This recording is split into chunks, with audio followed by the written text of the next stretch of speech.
Hello, nice to see you. I was floating around your planet's databank and I heard two sentients talking about the signal. If you haven't heard of the signal, click here. I'll play the audio file now. Begin audio playback. Jason. Tim? Yes. Tim Stabers has made a wonderful series called Dream of Me, and I actually watched the extended version in one go, and it looked fantastic. Thank you. So, first of all, I met you a few years ago while working on a project in New York City, and I was and I still am inspired and impressed with your filmmaking and editing talent. And I asked you then to edit my independent projects, and today you still graciously edit and also serve as post-producer, sound editor, colorist on my projects when you're not running around being an auteur. I'm so proud to be a friend and colleague, and after I watched your new one-man film project, Dream of Me, I had to ask you a few questions. It's a lot to live up to. So first of all, let me just say thank you to you and anybody else that watched. It was a pleasure watching it. Firstly, congratulations on what is truly an excellent one-man filmmaking feat. Thank you. What inspired you to come up with a story concept and the idea to do everything on your own, including performing the role yourself? Necessity. A lot of it comes from personal places.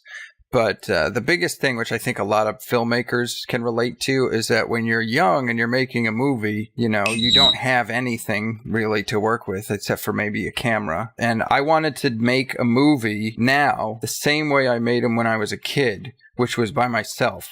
I thought this would be a good way to test how far my skills had come as a storyteller by limiting myself to the same things I had when I was a kid, which is, you know, part of the reason it's got, you know, an unpainted Nerf gun as a prop and stuff. That's part of it anyway. There's more reasons to that, actually. But actually, just as an insert there, that never bothered me because I guess I grew up in South Africa, so I never really understood. I never really knew what a Nerf gun was. Right. So I guess for me, I was like, okay, it's a Nerf gun. It never stood out for me, and actually, when you brought it up, I'm like, okay, so what? Right.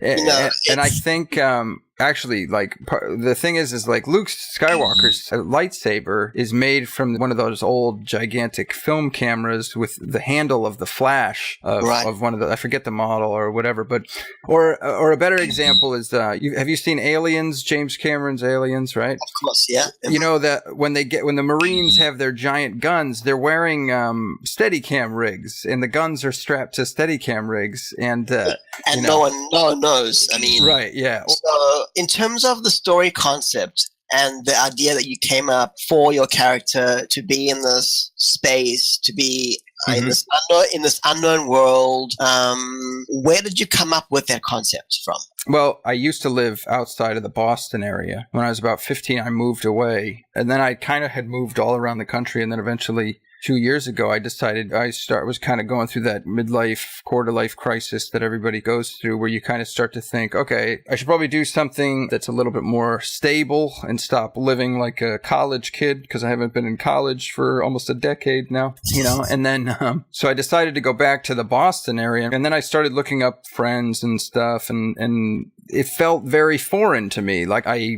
said to somebody, I feel like an alien, you know, I feel like I'm on a different planet. And that's partly where it started to come from. Right. You know, there was a very literal formula to where the imagery came from. In the same time when I was thinking about that, we had like the biggest snowstorm in that area that there'd been in years. And I was like, this is a gift. I'd be foolish not to take advantage of this backdrop. Is that what that exterior scene was when you exit the room, or you exit the building? And yeah. Originally, there was actually, I shot a lot more footage outside. The script went through a lot of changes over the course of what I thought I could do, and then what I knew I could do, and then what I realized I really had no chance of ever pulling off with no money or resources. Right. And which is always the case. And yeah. And I think as a filmmaker, you always, and you know this, right? Because when you've edited my project before, I'm like, Tim, why did you not put this shot in? How come you didn't use that angle? And I think then after a while that I spent time working with you, if you notice, I never asked you those questions because I knew that there was a reason why. And also you have to be able to step out of yourself. So as a filmmaker like yourself who directed, filmed, and edited it yourself, did you find it difficult to cut out those babies of yours? Oh, yeah. It's very easy when someone else shoots it because I didn't shoot it. I wasn't there. I'm a very militant, violent editor when it comes to other people's work. I have no problem just cutting big chunks out. Fortunately for me, I had done so much editing at that point, I knew that that's just the way it goes. And the other thing is I'm big on pacing, particularly story pacing. I have a huge problem when people aren't moving the story forward with the editing, you know. There's a constant flow of a question in the audience's head that needs to be answered. And if you can keep that wheel spinning at the same rate for long enough, then you can start to slow it down or speed it up and stuff. But in the beginning, you really have to get that going quickly. And when I edited it, I didn't do like an assembly cut or anything. I really edited it like one beat after the other. Like I waited until the beginning was perfect, then this part was perfect, and this part was perfect. And you refine each part. Right, which actually brings me to the next question. Now, did you plan everything out in pre-production, or was your approach more spontaneous, especially since you had no cast or crew to really plan with? Well, the thing that most people don't know is that I was living in that apartment with a roommate. So when you see the empty room, when there's a shot where I kick the door open and there's an empty room, that's actually my room mirrored. And I moved the light in my helmet from the left side to the right side, and I held the gun left-handed instead of right-handed. So I reversed everything so that it would look like there were two empty rooms, where in actual fact, I had to plan around his schedule because there's a lot that takes place in the bathroom, and I had to make sure that I wasn't keeping him from being able to use it. Luckily, I lived with a guy who had the patience of a monk and didn't mind having like a fog machine on for several days or in a row. But most of the time, I tried to do the majority of the wide shots and things where I had to move furniture around, unplug the fridge and move things. I did all that stuff while he was at work. But for the most part, I storyboarded virtually everything. The storyboard actually only took me about 2-3 days. That was the tough part. Wow. Is how long it took to shoot versus plan. Did you storyboard every single shot or just everything that doesn't take place in the room, like the scenes where Corona is he has the fire in the room, or he's watching the video on the wall. All of that stuff that took place in my room, I did very rough storyboards, but everything that took place outside, I went through from beginning to end and storyboarded that in about 2 days, 3 days. Did you actually draw everything, or was it more storyboarding in terms of shot listing? Because I had the luxury of living in the location I was shooting in, if you can call that a luxury, I guess. The storyboards were actually just photographs of me going through it and picking out rough angles and figuring out like, I'm going to want a wide here and I'm going to want a close here. Much of the story is told in close-up. It's a lot of the minute, little details and things that are happening. So wide shots kind of were out of the question when it comes to, because it's a lot of looks and close-up to hands and reactions and stuff. Yeah. It became very evident that I was going to have to do a lot of shots. I mean, there's things that I shot in that I would much rather, like even in my storyboard, I was like, I would have rather done a crane like over this way or dolly in this way or do those things. But I just had, I had none of that equipment, but I did put a couple of camera moves in part 4 to let people know that I was aware of those kinds of tricks that filmmakers use, but I didn't have an ability really to use them that much. Did you have any help? I mean, I know you have the actress that you work with, but did you have any other technical help or any crew at all that's in your closet, letting out and stuff? I did one shot. The model of the carousel was I did a sketch and I sent it to my friend Jason Livingston, who works for a 3D printing company. And I kind of showed him like what I was going for, and then we went back and forth maybe 2 or 3 times, not much. And then he sent me 2 different scales of the model that I ended up putting in and using. Other than that, and the actresses, no. Everything you see and hear was done by me. Right. And you know what? Actually, you bring up the carousel, and before I forget, I actually want to ask you a quick question about that. Are you conscious of the idea that the carousel reminded me, and maybe other people, of Kubrick's 2001 Space Odyssey? Yeah. Unfortunately, when you're designing something that has to exist in space and needs people to walk around on it, I mean, that's the only scientific way, really, to do a space station. I was actually awestruck by the carousel that you created, because I'm thinking, holy shit, did he create this? I mean, it looked very authentic, but mostly I was impressed that you even managed to pull that off, because I'll be honest with you, I didn't know how I was going to do that. I had no idea. When the gun goes off and the screen goes black, originally that was going to be how I ended it. But I was like, I can't do that to the audience. Number one, because I wanted to give people a complete story, but I also wanted to show that there's a lot to expand on. Right. And it's a property that I really want to explore, and a universe I really want to explore. And I have a lot of story to tell. I know why he's there. I know how he ended up there. If he does get off, if he doesn't get off.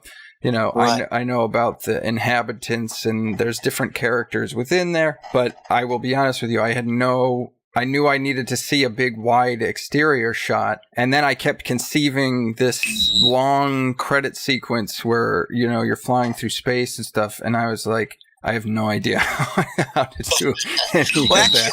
That kind of brings me to my next question is, can you explain your approach to shooting, directing, and starring in your film? I mean, as a director, as a filmmaker myself in that regard, I'm just thinking about, okay, I've got to direct this film. I need X, Y, Z. I need to do this casting, that casting. I need to hire this DP, and I'm going to call Tim because I don't know how to cut this thing together. But when you are in your own head and you have to shoot, direct, and star in your film, where do you begin? I open up a can of Monster Energy drink, and besides, after you've woken up from your caffeine. The thing is I wrote around what I had and what I was feeling at the time, and I wanted to do something cool. I had been doing all these kind of like more indie feeling, handheld camera, the stuff that I think we all get into as we become pretentious film students, and you want to convince everybody about how they should see the world, and you have a message and all that. And I wanted to throw that all out the window and do something that I just thought was fun. Yeah. I explained to somebody, I was like, I wanted it to feel like you were reading a comic book underneath your covers with a flashlight as a kid. I think you accomplished that. But when it comes to doing everything yourself, eventually I just kind of got into a rhythm. There was a lot of early tests and stuff that I threw out that I just was like, this isn't working. I did some early handheld, like in the beginning when Corona comes in and he is clearing the apartment and he's looking around the corners in each place and making sure it's empty. I had originally conceived to do that in handheld with holding the camera in my face and then doing another take where it was aimed away from my face along the barrel of the gun. And I had shot that and it just didn't feel right. It just felt, handheld, unless you have a great camera, handheld feels cheap to me, but when what camera were you using, by the way? Oh, that was a Nikon D7000 DSLR. All right. Once when there's movies that are being shot on the iPhone that are now being turned into commercials and accepted to Cannes, shooting on anything is fine in my opinion. Just shoot on whatever you got. Right. Yeah, it's something that I had to overcome because when I was working on commercials, I was surrounded by the RE, the RE and the red camera and so forth. And so you want to find those toys and you can't afford those toys. So, but then you find out that it's really about the content. And I think that's wonderful. What you've created is this wonderful content. But back to the technical side, because I think as a filmmaker and in general, people are like, wow, how did you do this on your own? So can you share how you went about setting up your lighting and shots for each scene? And how difficult was it to frame, especially since you could never truly see your own image perfectly in the frame like you would if you were directing and framing an actor? I know that's a long question. But oh, that's fine. First thing I would do is I would pick a shot from my shot list. Particularly depending on how I was feeling. Some days I was like, I'm not putting on this costume. I'm gonna go insane if I have to put on this costume again. So I would just do 90% of the time, if you can't see my legs, I'm not wearing pants, by the way, just because it was very hot. Right. Because it was shot in the summer. The exteriors were shot in the winter, but then shooting kept going longer and longer. And then I was like, oh man, I should just shoot it. I need to shoot everything that I have outside and get it done, because I could only shoot at like 4 a.m. when nobody was around and when everybody was asleep. But to answer your question about the process of lighting and stuff, what I'd first do is I'd set up the camera, I'd check the angle, and then I would do like a dry run without any set decoration, no costume or anything. I would just walk through and I would do the motion. I kept those things up on the windows pretty much most of the time I was shooting, just because I was like, I'm gonna have to put them up and take them off and put them up and take them off. But I built this tape hinge on the side so that I could open them when I needed to let in more light. So they kind of became like bounce boards where I could just kind of let in enough light that I needed in certain areas. And then I got 2 big white bounce boards from an art store that were about 5 feet tall, and I used those to bounce a lot of light. And then I used flashlights and a desk lamp with a daylight balanced bulb. And then I would lay down a layer of fog and make sure that the fog was the right thickness. So that's not digitally created though. That's not a post creation. No, that's all real. A real fog machine, yes, was running a lot of the time, which was a pain in the butt because that was another thing I kept forgetting to turn off, and then it would turn on in the middle of a take, and then you'd see this thing, and then I have to turn it back off. But yeah, so set up the frame, do the lighting, set up the fog, and do like set decoration, move furniture, then put on the costume so that I wasn't sweaty. And then I would do several takes until I got one I was happy with. And then I would get very excited at the fact that I worked for maybe 4, 5, 6 hours and got maybe, on average 2 or 3 difficult shots done, multiple takes of each one each day. I think it was like for every 10 seconds of final footage you see, it took me about 24 hours to do. But you shot about 6 hours a day. Oh no, I shot probably longer than that most days in order to get things done. Wow. Yeah, I generally worked like 10-hour days, 10 or 12-hour days. I was editing in the evenings while shooting during the day, and then I would take maybe 1 or 2 days off here or there. Okay. One thing that's come to my mind is the amount of patience that you have. I would say, like, in general, creative people are usually impatient and impulsive. Yeah. If you look at most creative people, I know I'm generalizing. Sorry, people out there, I'm generalizing. No. I'm only laughing because I do not have a reputation for being a patient person, and that was the one thing I really learned during this. Was I can't tell you how many times I just thought about how wonderful it would feel to take the camera or the computer and throw it through a window and then just be like, well, can't do that anymore. That's it. That's, well, too bad. I'll just tell people it fell or something, Right. So one very important thing about your film, which I think is the most important thing, is your performance. And your acting performance, in my opinion, remained pretty much constant throughout the series. Mm-hmm. Did you watch any playback during the takes? And how many takes did you need to do in terms of your performance? Forget about the lighting setup did you have to do many takes, and did you watch playback? I probably watched playback when I thought I got it.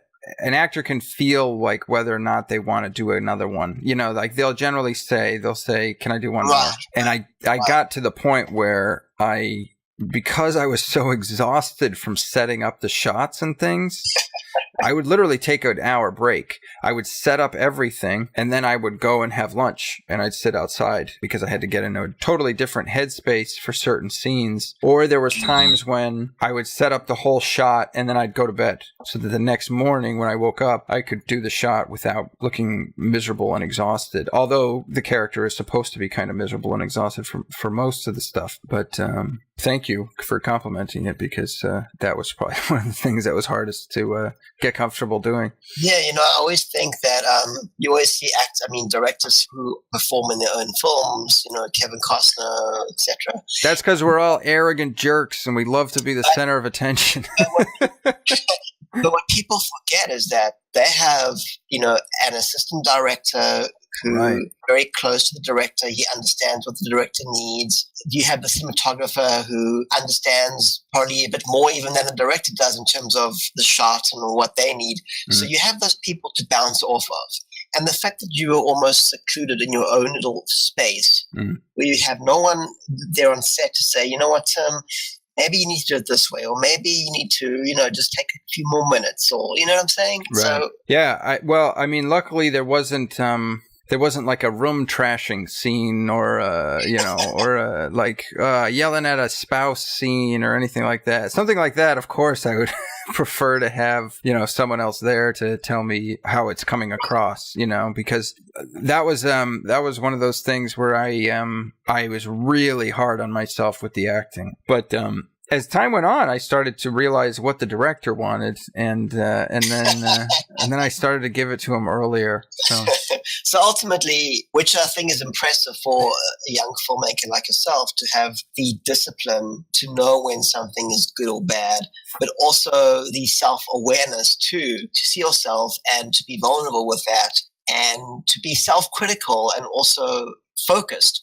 Because, when you're on your own, it's easy to become lazy and unfocused because there's no one to push you. And I think there's discipline in that, because it's like you give a kid, 3 crayons. It's like you create this painting, this drawing with 3 crayons. It's all you're going to get, 3 crayons. Do what you can. Even though the other kids maybe have 6 or 12 crayons, Tim Stabers has 3 crayons. Right, yeah. And I think to be able to create a wonderful project like you did with 3 crayons, so to speak, is a remarkable achievement. What actually brings me to my next question is, I understand that you had a very limited budget. Now, as a filmmaker, I'm always concerned with how much money do I need to get it done and how I'm going to get the money. So can you share how you, quote unquote, financed your project?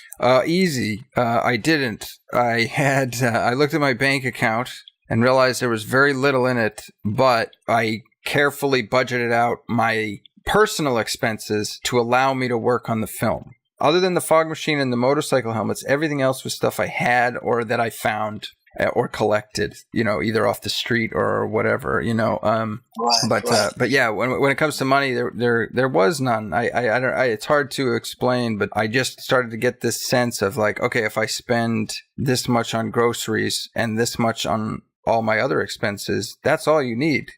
That's life, is eating and a roof over your head. And for me, electricity with a computer and stuff, which unfortunately my computer broke down 3 times. But luckily, the good people at Apple are honorary in their warranties, and I found some loopholes and got a lot of that stuff covered for no cost. But in the beginning of our interview, you were talking about your location being your own apartment. The film is, I would say, claustrophobic.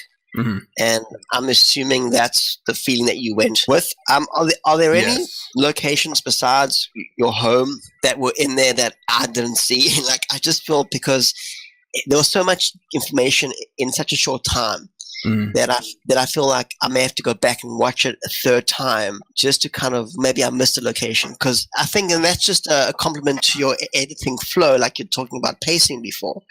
But were there any locations that I missed? And if so, where did you source them from? No, I mean, that there was one door that led to another part of the basement that was kind of a utility door, like it led to where the water heater was and stuff.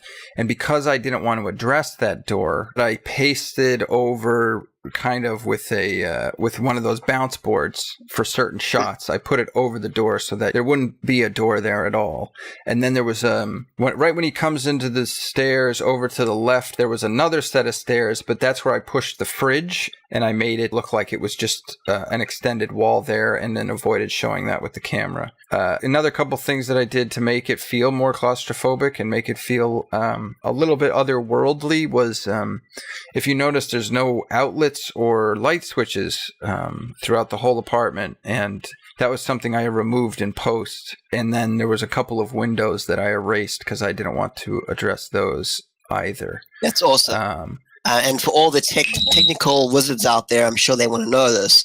So which software tools did you use to create the CG effects, and how long did it take? I did all of my editing in Final Cut 7 because I'm old school. And then I took those XMLs and put them into After Effects. And After Effects actually is where I spent most of my time. And that was CS5. So that's an old version of After Effects, which I didn't use any plugins. I think plugins are for wimps. But After Effects, I did all the color and everything, and did all the animation in there. There's no actual 3D model work. The carousel is a 3D printed model that I did a white layer of paint.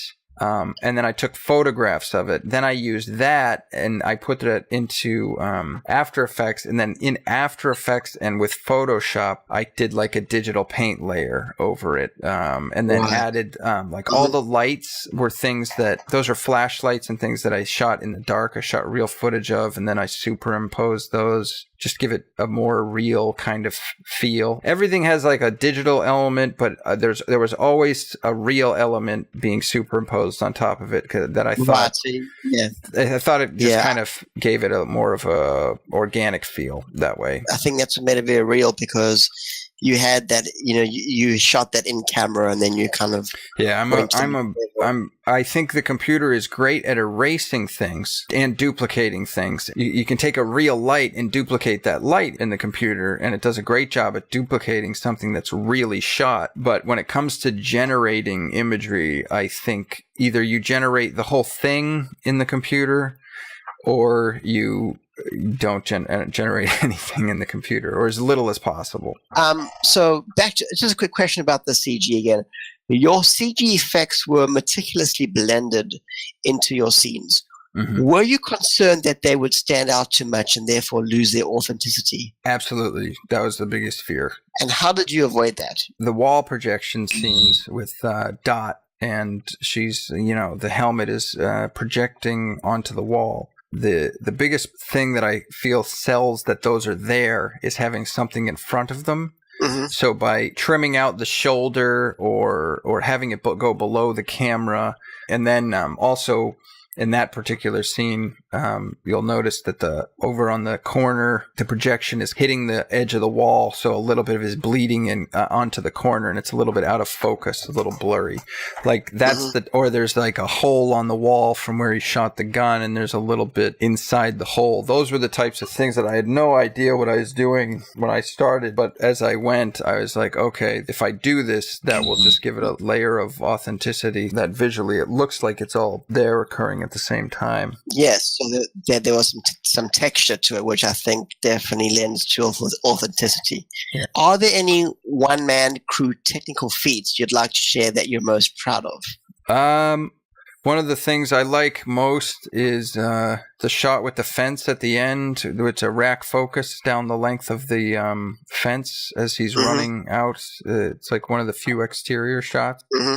Just because that was a friend of mine who is a cinematographer saw one of the times I did a rack focus, and he's like, "Oh, did you just have somebody pull focus for you for that one?" I said, "No." And he said, "So how did you do it?" And I said, "Well, I shot the first part where the focal length was where I wanted the focal length at the beginning of the shot, and then did the focal pull, and then I let the camera sit, and then I ran around and did like the running past, and then I would come back and then pick up the camera." So I had to.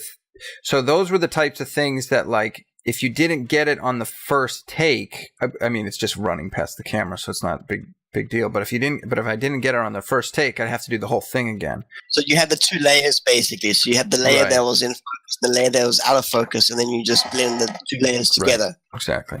Was casting the role of Wendy a challenge? And where did you find your lead actress? Darby, I actually had met on who's fantastic, by the way. Everybody should use her. I can't think of many other actresses that I've worked with that would agree, especially to do something like this.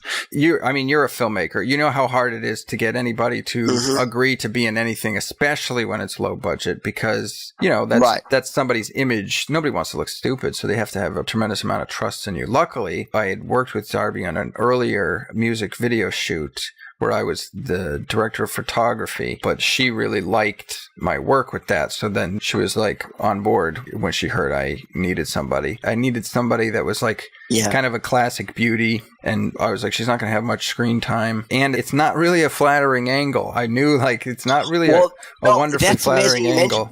Amazing you mentioned that, because I was just thinking, first of all, it was shot beautifully. It's a beautiful scene.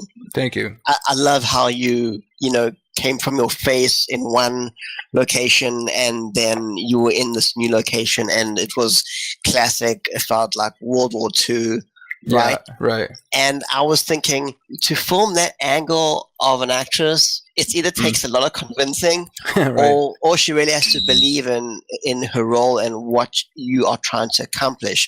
And second of all, that sky I'm assuming that sky was CG, right? Because it was beautiful. It was there's a real sky that I composited in later. So the correct terminology would be a composite. So a composite shot, yes. A composite. So that was a composite that you used. Forgive me about that.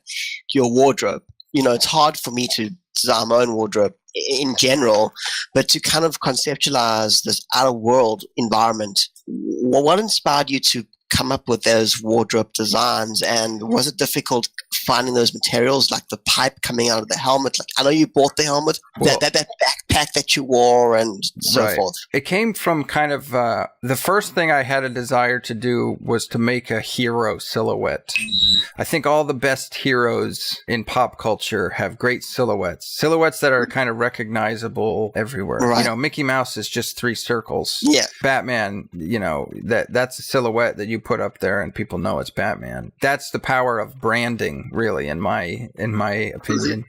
But to have a silhouette that is really recognizable, because I was trying to make a superhero with no superpowers was basically what I wanted. I wanted, the Star Wars without the Force. I wanted something that was a little bit more like Star Trek, but with the fun and the action-y type feel of like a pulpy superhero type character. And I think that's where a lot of filmmakers lose, is that they forget about the character. Or they begin with this huge idea, and then they go, okay, well, now I'm going to insert this character.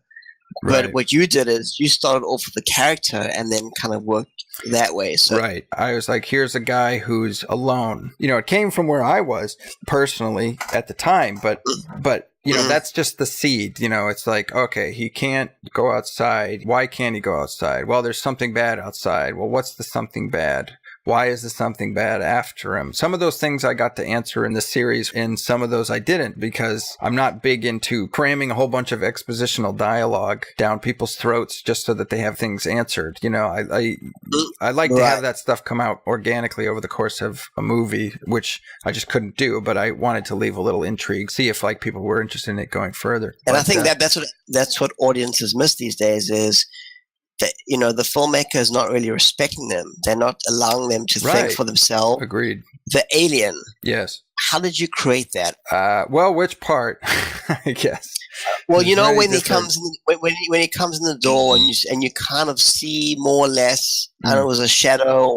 There was something there? Was that a composite again? That was yes. That was a composite, but that was shot during the day, so I had all that light that could spill in. I shot the door opening several different times with different irises. And then I took all those and layered them on top of each other in the computer. And then I did one take where I was walking on my hands. That's actually me walking upside down. That was the thing I was most worried about. I wanted to do like the Jaws thing where you saw a piece, just make it something to spark people's imagination than to really show them what it is. You know, I've messed around with designs and stuff, but I knew there was no way I was going to be able to build something or have someone build me something. That was kind of the best thing I could come up with. So ultimately it was you doing a handstand. Yeah. And I think what makes it interesting for me was that in order for a filmmaker to create fear for the character of something in their realm, in the external realm,